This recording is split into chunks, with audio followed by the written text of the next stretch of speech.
अय मेरे बहुजन समाज के लोगों, आज बड़ी दुख की बात है कि समाज कहीं न कहीं विचारधारा से दूर होकर के तमाम गोदी मीडिया, संकीर्ण मानसिकता एवं तमाम ऐसे चक्की चौराहे पे चल रहे विचारधारा के माध्यम से, मीडिया के माध्यम से, टीवी सीरियल के माध्यम से, जो कि देश में तमाम नेगेटिव विचारधारा को फैलाने का काम किया जा रहा है। मीडिया द्वारा तमाम नेगेटिव विचारधारा को फैलाने का काम किया जा रहा है। उस पर विशेष रूप से समझ जाहिर करें, क्योंकि आज ये जो नेगेटिव विचारधारा बहुजन समाज पार्टी के विरोध में फैलाई जा रही है कि बहुजन समाज पार्टी उपचुनाव को अपनी अस्तित्व को बचाने के लिए लड़ रही है। ये जो मीडिया फैला रहे हैं उनको बता दो कि मीडिया के लोगों,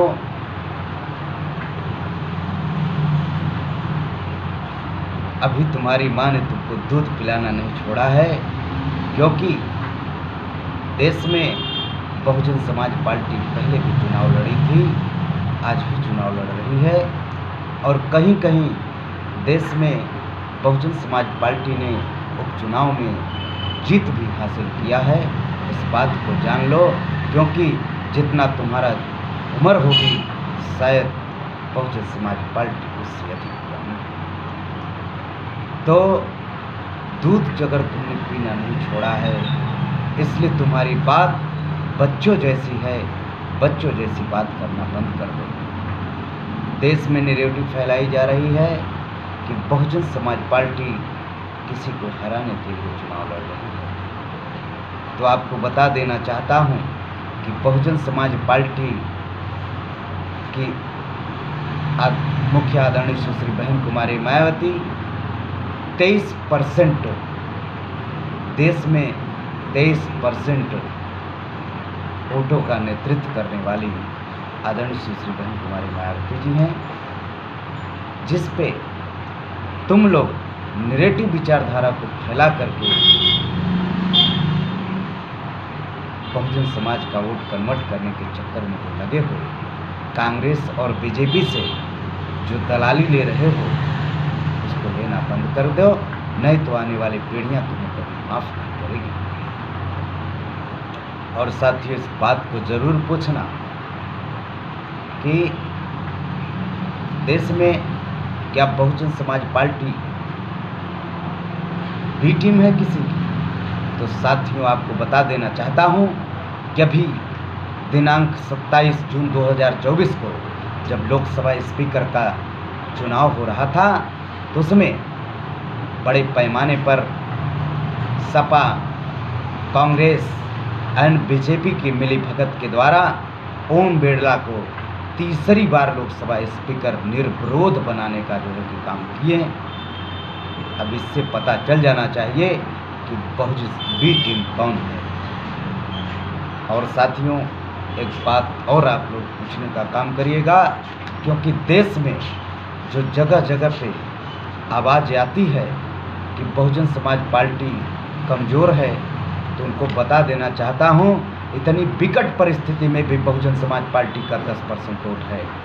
तो ये जो नेगेटिव विचारधारा को फैलाने का कार्य संकीर्ण मानसिकता के लोग, दलाली खाने वाले लोग, अपनी माँ का दूध पीने वाले लोग, बच्चों जैसी हरकत करने वाले लोग अगर इस तरह से नेगेटिव फैलाएंगे तो बहुजन समाज उनको कभी माफ़ नहीं करेगा। इस बात को उनको बार बार जो है कि सचेत कराने का काम करें। चक्की चौराहे पर जा कर के जो लोग नेगेटिव विचारधारा को फैलाने का काम करेंगे, उनसे ज़रूर पूछिए कि संकीर्ण मानसिकता वाले लोग, सपा, कांग्रेस और भाजपा के लोग मिली भगत से तीसरी बार सवर्ण जो है कि ओम बिरला को जो है कि लोकसभा स्पीकर बनाने की क्या ज़रूरत थी? अगर तुम बी टीम नहीं हो, अगर तुम जो है एक थाली के चट्टे पट्टे नहीं हो, अगर तुम एक दूसरे को मिले नहीं हो, अगर तुम्हारा खून एक में नहीं है, तो इस तरह से क्यों तुम जो है कि अलग विचारधारा पे काम कर रहे हो? साथियों, बहुजन समाज पार्टी एक अलग विचारधारा से काम कर रही है। देश में अकेले चुनाव लड़ रही है, वो किसी से हारने के लिए चुनाव नहीं लड़ रही है। बहुजन समाज पार्टी निरंतर जीतने के लिए चुनाव लड़ रही है। मैं मीडिया के लोगों से मैं बताना चाहता हूँ कि अपनी माँ का दूध पीना छोड़ दो, बच्चों जैसी हरकत करना छोड़ दो, नहीं तो बहुजन समाज तुम्हें कभी माफ़ नहीं करेगा। और देश में तमाम बीजेपी एंड कांग्रेस के लोगों से जो दलाली तुम लेते हो, दलाली लेना छोड़ दो, नहीं तो तुम्हारी नस्लें कभी तुम्हें माफ़ नहीं करेगी। इस बात को गौर कर लेना।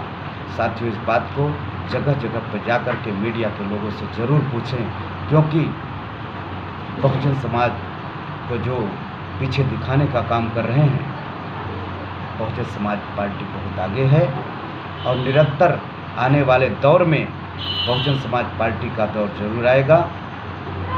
तो ये सारी बातों को लेकर के आप चक्की चौराहे पर ज़रूर पूछें और ज़रूर उनसे बातें करें कि अगर संविधान, क्योंकि एक चीज़ और उनसे पूछिए कि देश में एक तरफ संविधान को ख़त्म करने की बात की जा रही थी और एक तरफ संविधान को बचाने की बात की जा रही थी, तो कहीं न कहीं ये मेरा मानना है कि दोनों पार्टियां एक दूसरे को जो है मिली भगत थी और मिली भगत के दौरान ही वो लोग बहुजन समाज पार्टी के विपक्ष में नेगेटिव विचारधारा को फैला करके देश में बहुजन समाज पार्टी को ख़त्म करना चाहती हैं। मेरे बहुजन समाज के लोगों, इस बार उनको करारी जवाब देना है। लोकसभा चुनाव से लेकर के आने वाले समय में विधानसभा का चुनाव 2027 में होने वाला है। घर घर गांव-गांव जा कर के इस नेगेटिव विचारधारा को फैलाने का काम करें, नेगेटिव विचारधारा को लोगों में जागरूक करने का काम करें, क्योंकि इससे काम नहीं चलने वाला है, घर बैठने से काम नहीं चलने वाला है। जब घर घर जा कर के विचारधारा को फैलाने का काम करेंगे, तब देखते कि मीडिया कितना जो है कि नेगेटिव विचारधारा को फैलाएगी। और मैं मीडिया के लोगों से बता देना चाहता हूं कि तुम दूध पीना छोड़ दो और बीजेपी एंड कांग्रेस के लोगों से दलाली खाना बंद कर दो, नहीं आने वाली नस्लें तुम्हें कभी माफ़ नहीं करेगी। इसी के साथ मैं अपनी बात को समाप्त करता हूं। जय भीम, जय भारत, जय बहुजन समाज।